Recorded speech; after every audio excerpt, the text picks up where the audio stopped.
他们所用的剑都一样，大行律例禁止裁军册上的人私斗，那是为了剑会特制的无风玄铁剑，剑尾开刃，为的就是绝对的公平。倒是颇费苦心。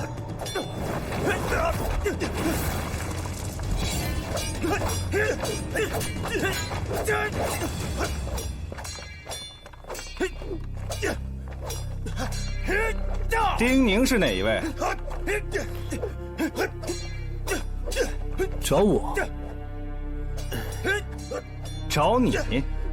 明明是你对我们下了挑战书，我才来此处的。我什么时候要挑战你？姐夫兄，是我替你找的。我什么时候说过我要挑战谁了？是我让他去找的。那日你跟谢长胜的一架打得太没意思，我便让他就帮你找几个对手来，一来让你练练手，二来也让为师开开心。你这也找的太多了吧？加油！在下陆夺风，位列81。这两位分别是位列86的周写意和列91的辛建离，或许你应该有些印象。我为什么要对排名在我之后的人有印象？猖狂！我一直都想不明白，弘养书院为什么会把你排在我们前面？口舌之劳无用，你我凭剑说话。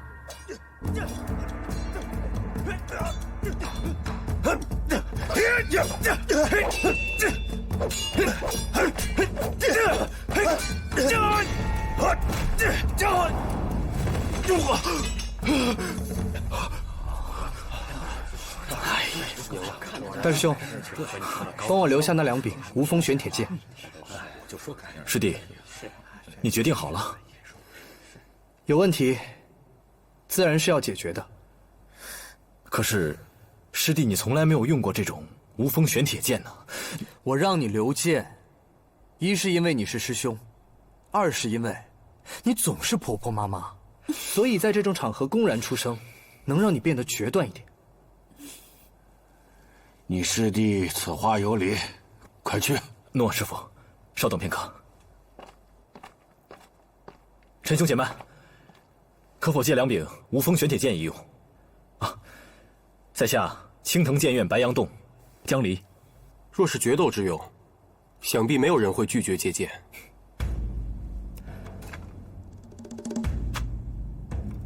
多谢陈兄。哎呀，体力有限，恕我只能跟你们其中一人对决。余下二位若有什么不满，可以找我的小师弟。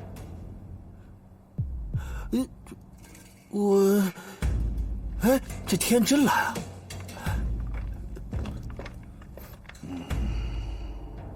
看来，你不像我想象的那么不堪，只是方才陈柳峰战胜范无缺，已证明着裁俊册上的位置，并非真的代表着强弱。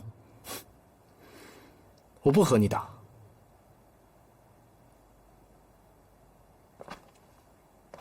我跟周写意打。什么？为什么选我？我这个人出身市井，比较市侩，没有好处的事情，在我看来都比较无聊。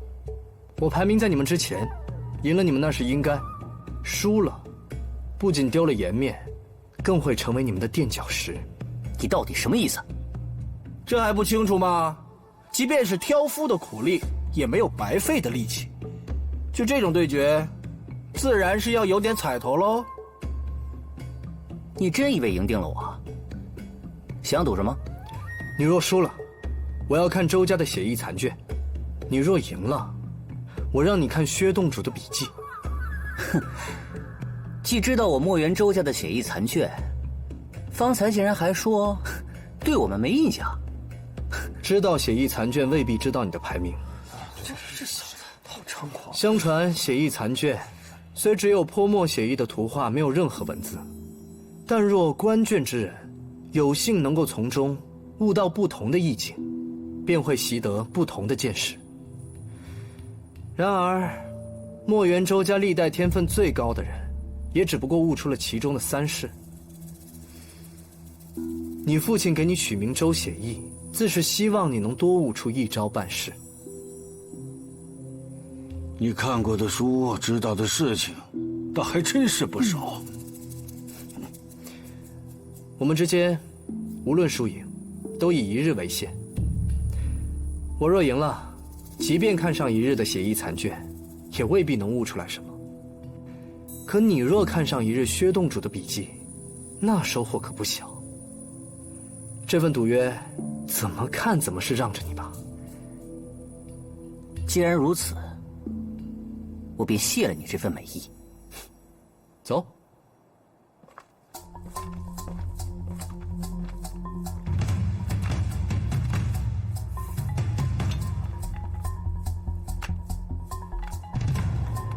请。走，咱们看看吧。走。我就喜欢他这样不讲道理的自信。师弟从去年才开始修行，现在排名虽然靠前，却只是3境下品的修为。这周写意已然是3境上品的修为。哎呀，实在想不出师弟能赢的道理啊。姐夫兄会说，我们自然认为不会，但绝大多数人恐怕都抱着和我们相反的想法。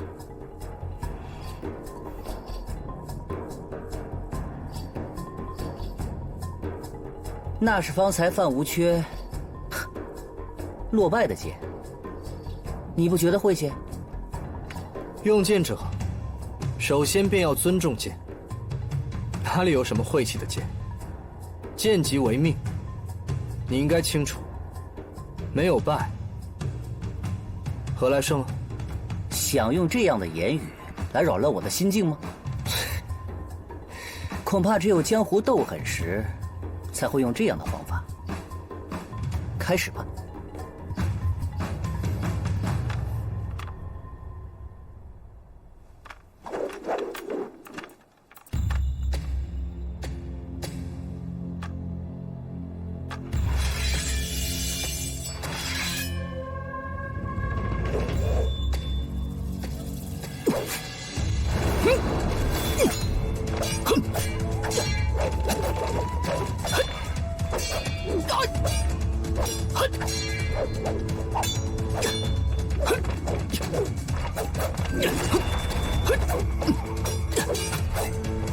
看他能有多厉害。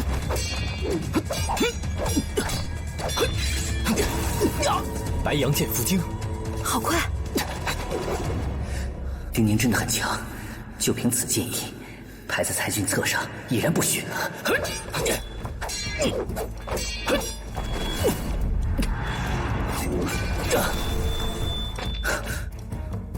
故意露出破绽，引周写意施展黄云斩赤霞的剑势，再借机突袭。周写意反击用力过猛，反而不及。这是白羊剑符经中最为繁杂的3道剑符之一，没想到师弟竟运用得如此之快。你这痴儿，平时用残剑尚且快，用好剑岂不是更快？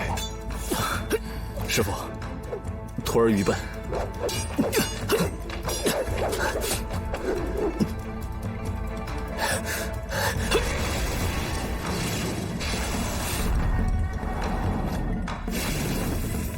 写意残卷第1式，江山如画。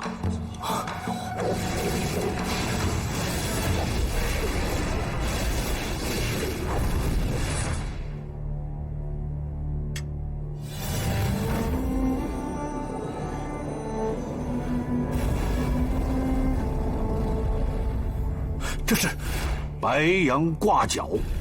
白羊挂角是白羊剑经中最平凡的一式，然而又是最不平凡的一式。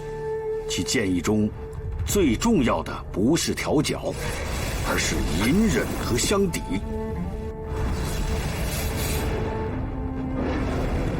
避其锋芒，伺机而动。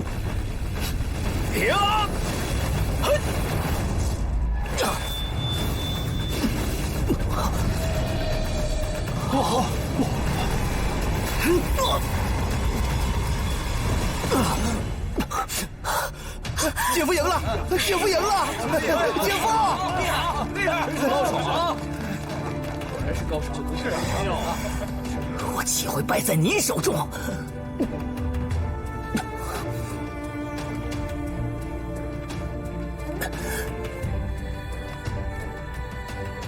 胜败乃兵家常事，更何况我们之间还有赌约。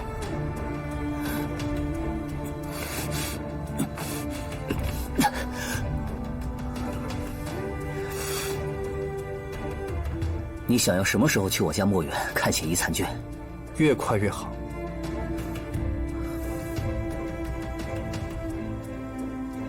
那便今日。好。丁宁真非常人，我确实不如。丁宁经常说你妇人之仁，婆婆妈妈。你建议当中却多了一份犹豫。仁义须有，但看对谁。用剑之道，失之毫厘，差之千里。你若与比你差的人比试，你很容易就取胜；但如若与和你差不多功力或修为，在你之上的人比试，你又多了一份犹豫，那如何取胜啊？师父，难道我做人、用剑都不成吗？是都有问题，但是人性难改。我希望在我闭眼之前，能看到你将剑意里的那一份犹豫去掉。师父，您放心，徒儿一定尽力做到。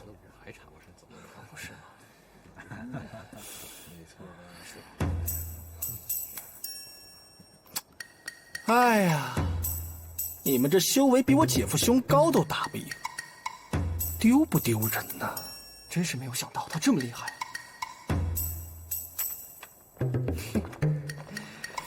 丢人哦！你的剑多是你自己的领悟，还是薛洞主的笔记？很多人看得明白，却用不出来。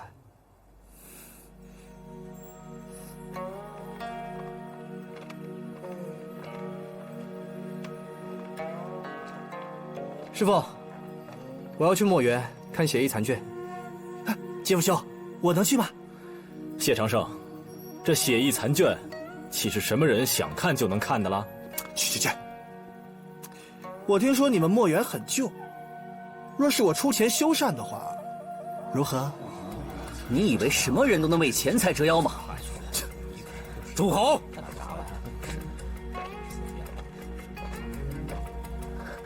父亲，还嫌不够丢人吗？有时候为钱财折一下腰，亦无不可。有的谈。既然犬子已然赌输，让外人进院参悟血衣残卷，倒也不在乎多上几名外人。若是诸位少年才俊真能从我周家血衣残卷中悟出些精妙见识，将来建功立业，倒也可以传为美谈。多少斤？1人10000金。哇，10000！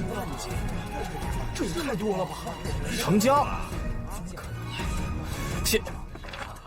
不必算我。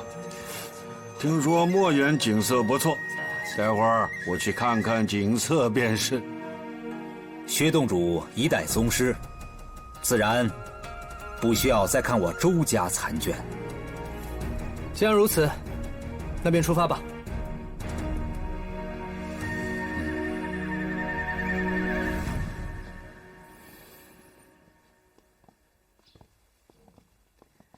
儿想出去了。见过母后。禁足府中让你受委屈了。闲来无事，初儿也在府中修身养性。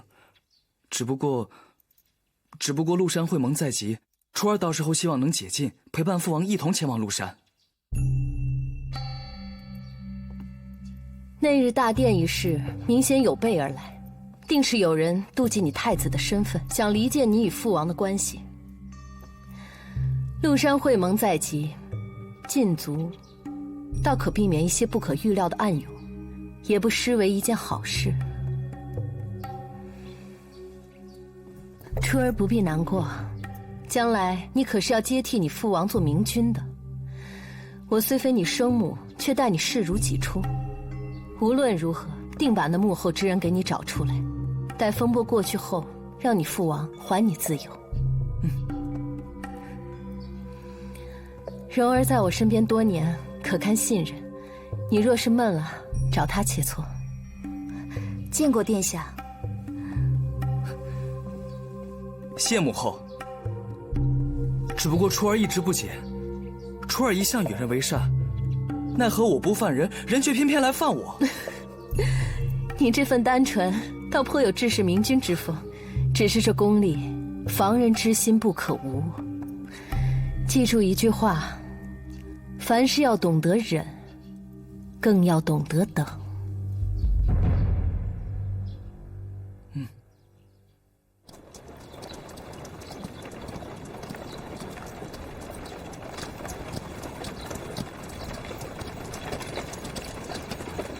不要问我什么时候来的。今日的决斗是岷山剑会第一战，我岂能不来？只是我没有想到，那丁宁会在3人中选择了你。败在嫡境修士手中，的确是羞辱。我倒希望你能学学那酒铺少年，荣辱不惊。至岷山剑会尚有些时日，回去之后，你便闭关吧。诺，父亲。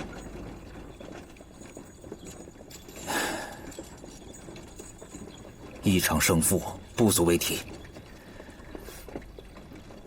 我真正在意的是，那少年以血衣残卷为赌注，看来是有备而来。既然如此，为何父亲不毁了那份赌约，拒绝他们入园呢？我们周家世代参悟血衣残卷，花了多少时间？纵是老祖这些年都不曾悟得，仅仅一日，几个毛孩能看出些什么？原来父亲是这般安排。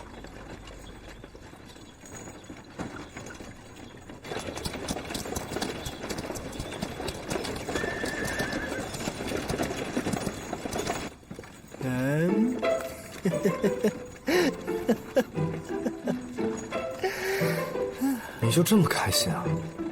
当然了，姐夫兄，你又让我惊喜了一次啊！你如果再叫我姐夫，我就把你给踹下去。哎，别！哎呀，我知道你是不能娶我姐的，但是我叫你姐夫兄呢，是让你与我更亲近一点。姐夫兄，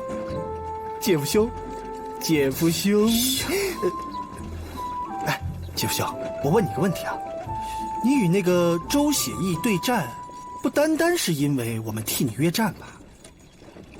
你是看中了周家的血意残卷，哎，那是个什么东西啊？你花了这么大的价钱，就是赌我一定有所图。如果我真的只是一时兴起呢？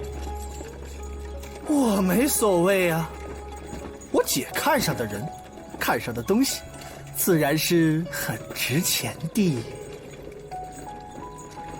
在文字还没有记载的年代，记录修行之法的都是一些绳结、符号和图画。虽然记载的方式并不相同，但是鲜有人能悟得其意。血衣残卷，看上去就是一幅山水画，有山水之韵，却未必有山水之形。加之又是一幅残卷，便很难领会当时宗师留下此物的真意。我明白了。你明白什么了？你的钱，怕是白花了。周云海之所以同意，他就是觉得这么短的时间之内，我们什么都看不出。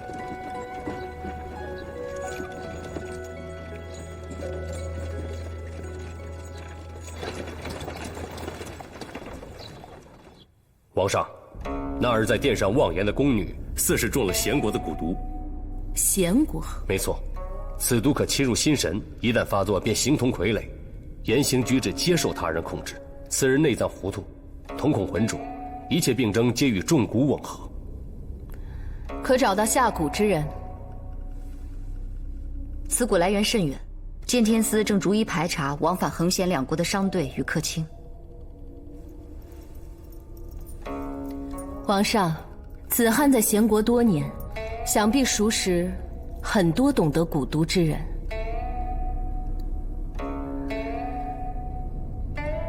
不如让他在那查探一下。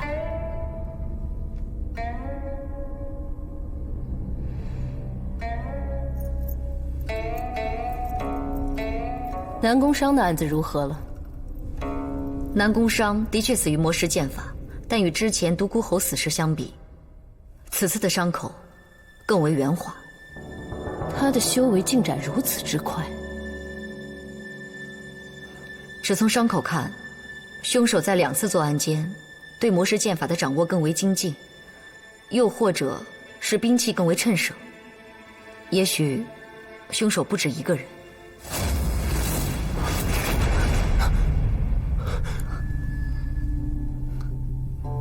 看着寡人，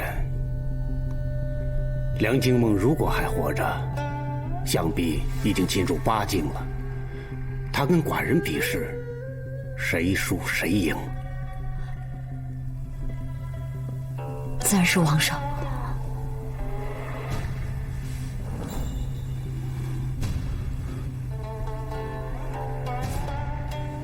传人一事，剑天司悬案许久，1个月之内务必结案。诺。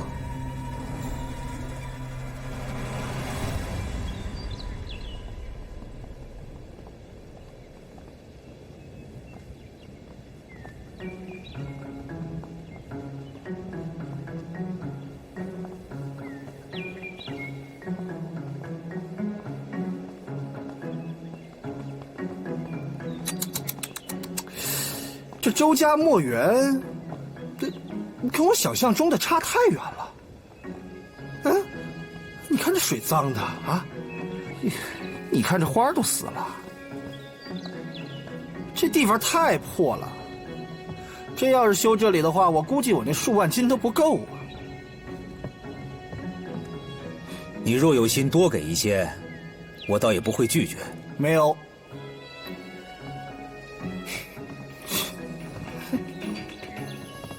周家墨园果然非同凡响，我便到此为止，随便找一处备壶热茶便是。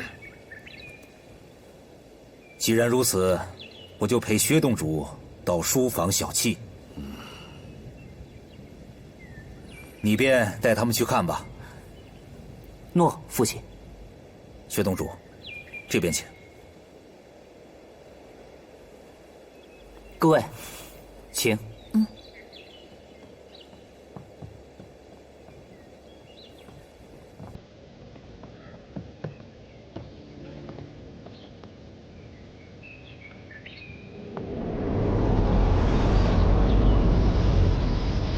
这墨园的确神奇，所有东西都非黑即白，看上去好不真实。这里的黑白只是被某种气息所浸染，就像法阵的力量，引起了光线和色泽的变化。你又怎知平日里看到的色彩不是虚妄？哼！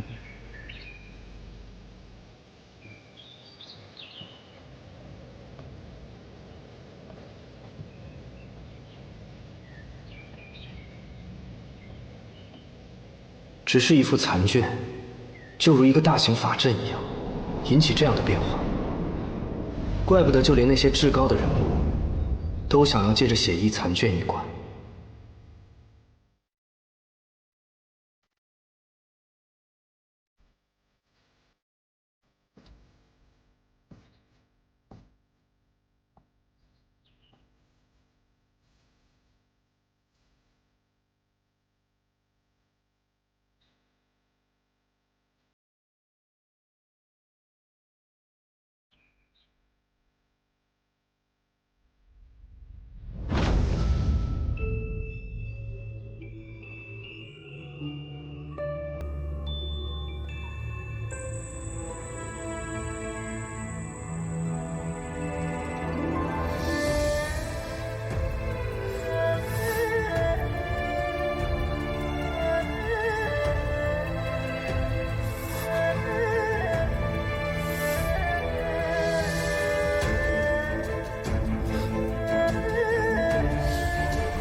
那右上角缺失的，不只是那座蛋山的一个角，大江的一段尾巴。在蛋山之侧，还应该有更为重要的东西。那应该是一颗星辰，或者是一轮寒月。这份残卷本不应该残到这种地步。那一角上的某些部分，应该是被周家的那个人故意挖去了。这血翼残卷也看不出什么呀。哎，只能看不能摸。啊，不摸，不摸，有什么了不起的？切！哎，大师兄，你看出什么了？没有。你呢？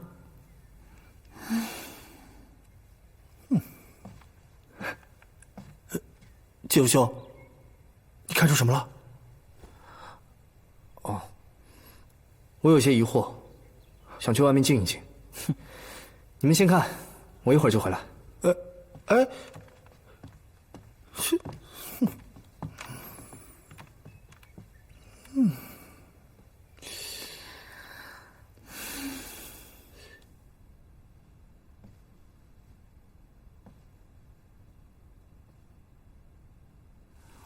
看来周家许多代的修行者对血翼残卷的领悟，也不过如此。那么多人都已经死了，甚至都没有留下什么痕迹，你却还活着。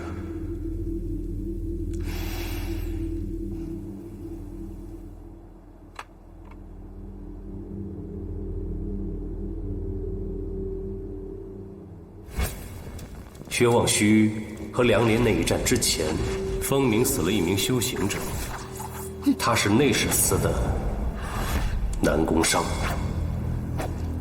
他死于魔石剑法。此人名叫丁宁，在梧桐落酒铺卖酒为生。加油！虽然资质极佳，却是罕见的阳亢难返之身。没有修为。这是玫瑰，那是桂花。你很紧张吗？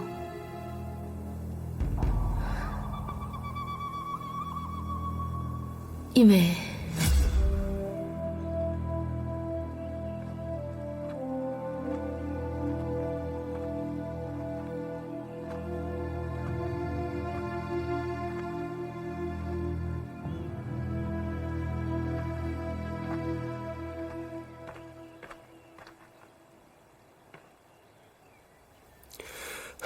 你有心事啊？王上对你虽有所试探，却也只是他自己的心结。凶手的修为进境神速。方才我禀报之时，心中无端想起一个人，我想请你帮我试探他。近日风鸣修为进益神速的，似乎只有一个人。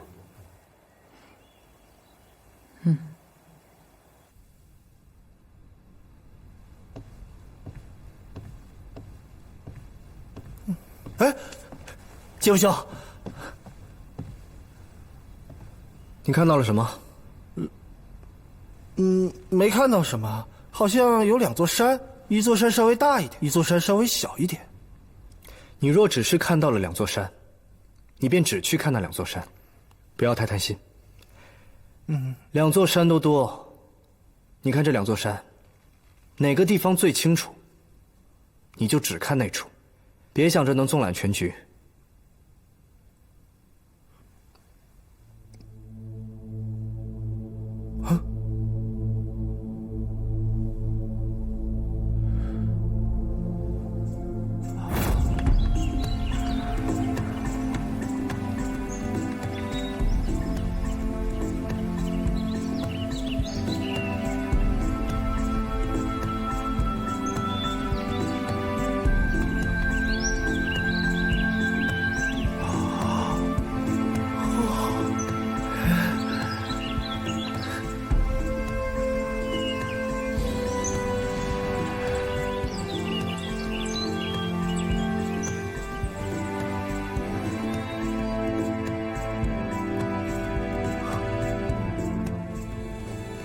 师兄有何难解之处？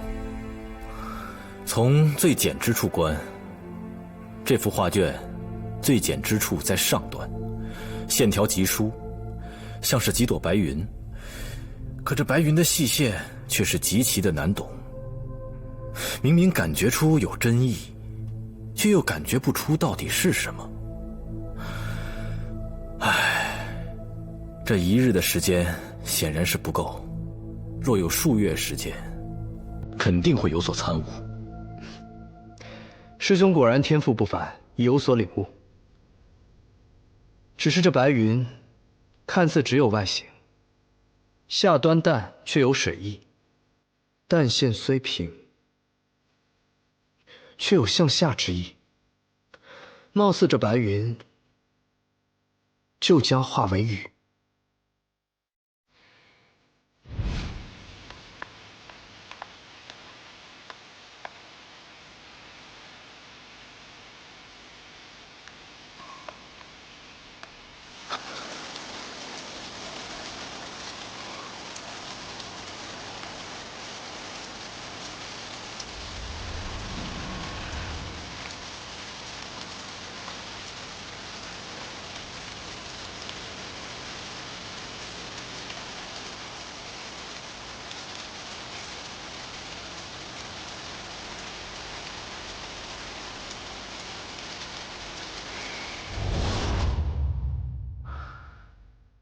师弟，果然是雨，不是云。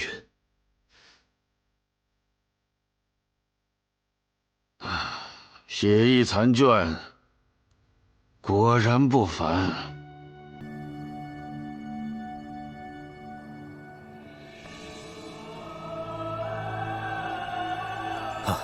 薛洞主座下高徒，才真是不凡。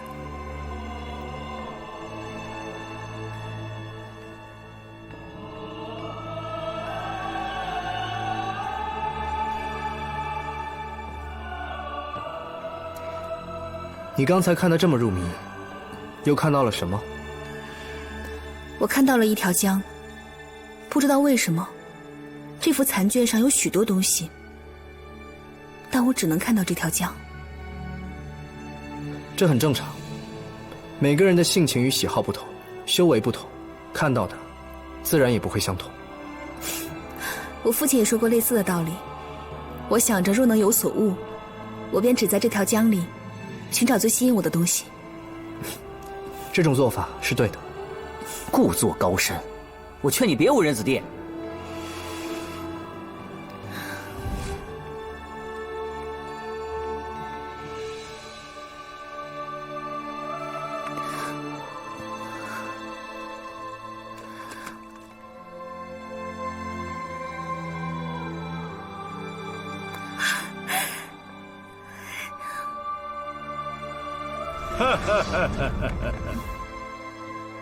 没想到竟有这样的参悟方法，更未想到风鸣的年轻人竟有这样的眼光。老祖，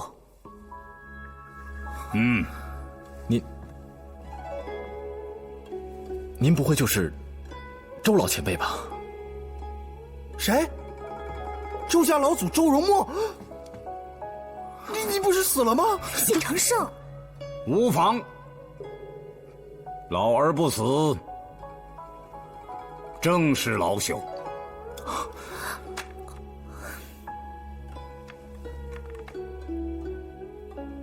我刚才恰好听到你点拨他的话，连我都有茅塞顿开之感呐。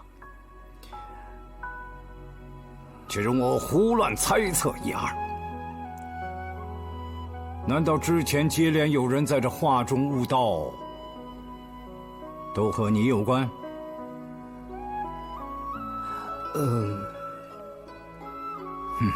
看来我没有猜错。难道你真的能看懂全图？我哪里看得懂全图？我只是借势而已。借势？我只是在他们看到的基础上面引发猜想，然而他们都有所悟，我却什么都没有悟到，甚至连一招剑势、一道符意我都领悟不到，又怎么看得懂全图呢？师弟啊，刚才可能都是因为你帮我们去想了，自己没有时间好好领悟。若不然，以你的天赋，怎么可能会是你什么东西都没有参悟到呢？能引申别人所见，这也是一种惊人的天赋啊。可惜呀，我的修行之路遇到了严重的关隘。你可否愿意花些时间陪我前去一关？老祖面前，丁宁岂敢？或许你的想法能为我的修行之路注入心血。丁宁实在不敢班门弄斧啊。悟道岂分先后，且你刚才已经说过，人各有所长，悟道最重要的是机缘。你在这里没有什么所得，或许在我那里能有所收获。既然如此，丁宁便恭敬不如从命。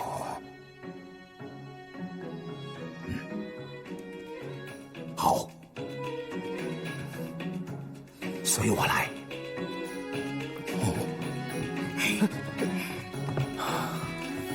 真希望师弟此番又能有些特别的际遇。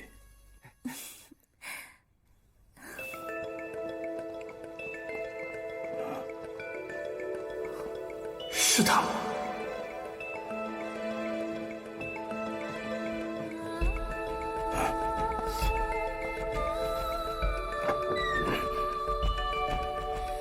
丁宁，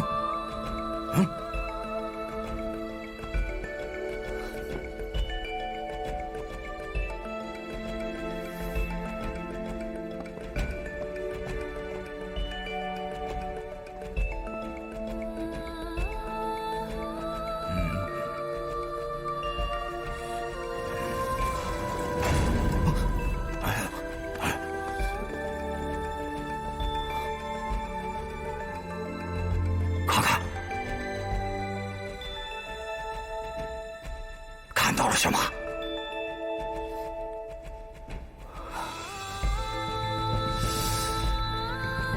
好似一轮弯月，有剑意。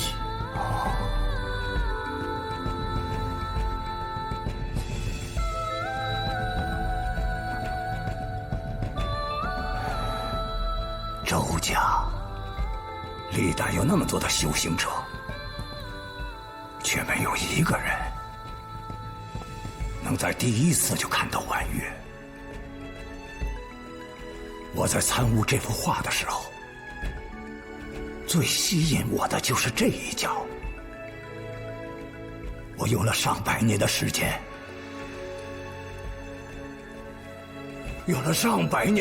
去参悟它。这其中不仅蕴含着强大的剑精，还蕴含着强大的真元修炼之法。